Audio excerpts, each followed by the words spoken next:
Of course mechi ilikuwa nzuri kwa namna ambavyo vijana wamefanikiwa kufanya kile ambacho tulikwenda kuzungumza, hasa kwenye kipindi cha pili baada ya kwenda kuzungumza kwenye vyumba vya kubadilishia nguo wakati wa mapumziko. Of course kipindi cha kwanza mechi ilikuwa ngumu kwa namna ambavyo wapinzani waliapproach, walichagua kukaa nyuma, tukawa tunakosa namna ya kuweza kupita kwenye maeneo ya kati. Licha ya kwamba pia tumepoteza nafasi nyingi kwa sababu namna ambavyo vijana walikuwa wanashindwa kuwa na utulivu mbele ya goli. Lakini namshukuru Mungu kipindi cha pili tumeweza kufanyia marekebisho, utulivu umeongezeka, umekuwa mkubwa.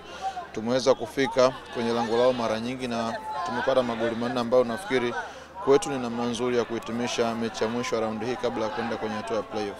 Unajua unapocheza michezo ya namna ya mchezo wa leo, mechi ambayo tumeingia uwanjani tukiwa tayari tumequalify kwenda kwenye hatua inayofuata, ni mechi ambayo ni ngumu sana kuwafanya vijana waendelee kuwa na concentration na kuchukulia mchezo kwenye namna ambayo walikuwa wanachukulia michezo mingine.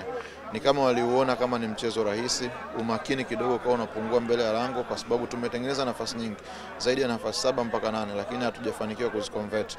Kipindi cha pili namna ambavyo tulirudi na kuzungumza ni kujaribu kutulia na kufanya kwa namna ambayo sisi tunataka kufanya mambo yetu, na sio kurush, sio kukimbia kujaribu kutafuta goli kwa lazima.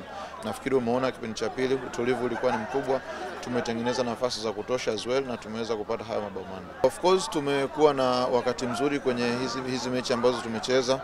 Tukiwa nyumbani tumekuwa tukipata ushindi ambao ni ushindi unaoridhisha wa magoli mengi. Kwa hiyo ni wakati wa kuambia kwamba timu yao ipo na inafanya vizuri so far.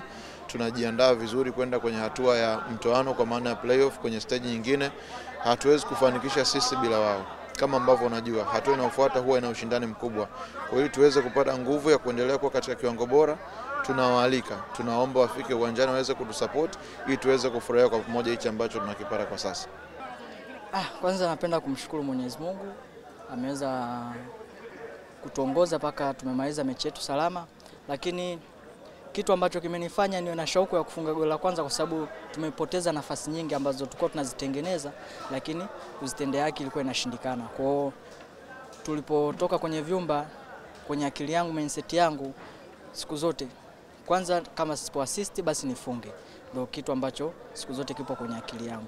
Kwa hiyo nilipotoka half time niliporudi, akili yangu yote ilikuwa inawaza kwamba nikishuti pale inawezekana nikapata goli. Ndio maana nilikuwa najaribu, zingine nikiona hapa siwezi kupiga na pasia ili wenzangu waweze kupata goli. Movement jinsi ambavyo ilivyokuwa, tumeenda kushambuliwa, tumepokonya, lakini kwenye kupokonya tukawa tumeattack sisi. Nikawa nimeupata mpira pembeni, lakini kwenye kupiga pasi akablock. Nilipopata nika drive, walikuwa wawili masintabaki ambapo nitaka kwenda nje, ile nafasi wakaiziba. Kwa hiyo ilibidi nirudi ndani kwa ajili ya kuweza kutafuta option nyingine, lakini nilipopata ile option nyingine nikawa niko free ambapo naweza kufanya maamuzi yalo sahihi, ndo nikaamua ni shoot na kupata goli. Nachowaomba mashabiki waendelee kutusupport mpaka hatua ambayo tutakayofikia finali. Mungu akijalia inshallah tupate ubingwa, wasichoke kutusupport vijana wao na imani tutafanya vizuri.